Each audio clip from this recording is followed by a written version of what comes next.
ഞാനിവിടെ എപ്പോഴും വരുമ്പോ അപ്പച്ചനോട് സംസാരിക്കും. ഇന്നൊരു വെറൈറ്റി വീഡിയോ ആണ് കേട്ടോ. കാര്യം ഞാനിന്ന് പട്ടി കടിച്ചിട്ട് ഇഞ്ചക്ഷൻ എടുക്കാനായിട്ട് മുണ്ടക്കയം പോവാണ്. അപ്പോൾ ഇതാണ് ഗവൺമെന്റ് ഹോസ്പിറ്റല്.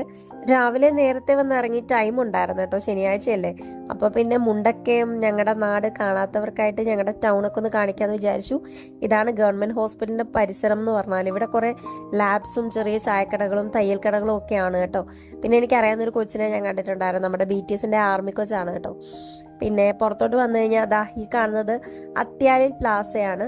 ഇവിടെ അത്യാവശ്യം ചെറിയ ചെറിയ കടകൾ കൂടി ഒരു വലിയ കോംപ്ലക്സ് ആണ് കേട്ടോ. എല്ലാ ഐറ്റംസും കിട്ടുന്ന ഒരു ഏരിയ ആണ് കേട്ടോ ഇത്.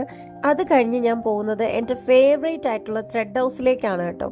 ഞാൻ കോട്ടയത്തു നിന്ന് മുണ്ടക്കയത്തേക്ക് ഷിഫ്റ്റ് ആയതിനു ശേഷം ഞാൻ ഏറ്റവും കൂടുതൽ വരുന്നൊരു ഷോപ്പ് ഏതാണെന്ന് ചോദിച്ചാൽ ത്രെഡ് ഹൗസ് ആണ്. ലേഡീസ് സ്റ്റോറാണോ, സ്റ്റേഷനറി കടയാണോ, ഇനിയിപ്പം എന്താ പറയുക തുന്നൽ സാധനങ്ങൾ കിട്ടുന്ന കടയാണോ എന്നൊക്കെ ചോദിച്ചാൽ ആകെ കൺഫ്യൂഷനാണ്. ഇവിടെ കിട്ടാത്ത ഐറ്റംസ് ഒന്നുമില്ല. ആഹാരം ഒഴിച്ച് ഒരുവിധപ്പെട്ട കാര്യങ്ങളെല്ലാം ഇതിനകത്ത് അവൈലബിൾ ആണ്. പിന്നെ ഇത് കണ്ടോ, ഏറ്റവും കൂടുതലും ഇത് തുന്നൽ സാധനങ്ങളുടെ ഒരു ഏരിയ ആണ്. ഇവിടെ കിട്ടാത്ത തയ്യൽ സാധനങ്ങളൊന്നും തന്നെ ഇല്ല.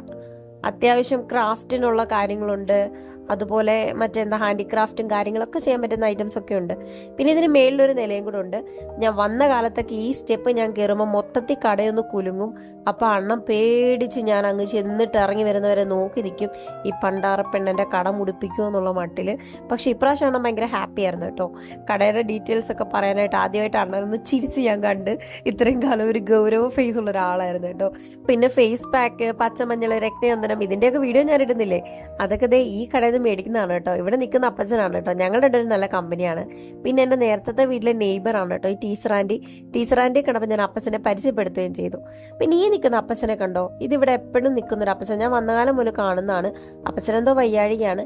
പിന്നെ ഈ വെല്ലുമ്മച്ചിയും മുണ്ടക്കയത്ത് സ്ഥിരം ഒരു കാഴ്ചയാണ് കേട്ടോ. പിന്നെ ദേ ഈ കാണുന്ന ആൽമരത്തിന്റെ ചുവട്ടിലാണ് ഇവിടുത്തെ ഓട്ടോ ചേട്ടന്മാരും ബസ് ഡ്രൈവേഴ്സും എല്ലാം റെസ്റ്റിംഗ് ടൈമിൽ വന്നിരിക്കുന്നത്. നല്ല സുഖമാണ് അവിടെ ഇരിക്കാൻ. പിന്നെ മുണ്ടക്കയത്ത് ലേറ്റസ്റ്റ് ആയിട്ട് തുടങ്ങിയിട്ടുള്ളതാണ് ഈ ഒരു അത്തറ് കട കേട്ടോ. ഞാനിവിടെ കയറിയപ്പം എനിക്ക് ഇവിടുന്ന് വീഡിയോ എടുക്കണമെന്ന് തോന്നി. കാര്യം എനിക്ക് ഏറ്റവും ക്രേസ് ആയിട്ടുള്ളൊരു കാര്യമാണ് ലിപ്സ്റ്റിക്കിന് ശേഷം പെർഫ്യൂം എന്ന് പറഞ്ഞാൽ. അപ്പം ഞാൻ അവിടെ വന്ന് കുറേ സാധനങ്ങളൊക്കെ എടുത്ത് ട്രൈ ചെയ്തൊക്കെ നോക്കി കേട്ടോ. ഒന്നും വാങ്ങിയില്ല, ഇനി ഒരിക്കൽ വാങ്ങുന്നതായിരിക്കും. പിന്നെ ഞാൻ ബസ്സിലേക്ക് കയറി പോവാൻ ടൈമായി, ഉച്ചയാകാറായി. ഒന്നും കഴിക്കാതെ വീട്ടിൽ നിന്ന് ഇറങ്ങിയതാണ്. അപ്പോൾ ഇത് നമ്മുടെ മുണ്ടക്കയം ആറാണ്, മണിമലയാറാണ്. മുണ്ടക്കയത്തോട് ഒഴുകുമ്പോൾ ഞങ്ങൾ ഇതിനെ മുണ്ടക്കയം ആറെന്ന് പറയും. ഞാൻ ഈ സൂം ചെയ്തേക്കുന്ന ഈ ബിൽഡിങ്ങിന്റെ 2ാമത്തെ നിലയിലാണ് ഞങ്ങളുടെ ജിം ഉള്ളത് കേട്ടോ. പിന്നെ കാഞ്ഞിരപ്പള്ളി തുടങ്ങി മുണ്ടക്ക അവസാനിക്കുന്നവരെ ഏറ്റവും കൂടുതൽ റബ്ബറാന്നുള്ള കാര്യം നിങ്ങൾക്കറിയാലോ. റബ്ബർ എന്ന് പറഞ്ഞ ഒരു വികാരമാണ്. കണ്ടാലും തീരാത്തത്ര കാഴ്ചകളുള്ള ഒരു ഏരിയ ആണ് ഞങ്ങളുടെ മുണ്ടക്കയം. കൂടുതൽ വീഡിയോസ് കാണണമെന്നുണ്ടെങ്കിൽ ഫോളോ ചെയ്യുക. പിന്നെ മുണ്ടക്കയംകാരെങ്കിലും ഉണ്ടെങ്കിൽ ഒന്ന് ഷെയർ ചെയ്ത് കൊടുത്തോളാം.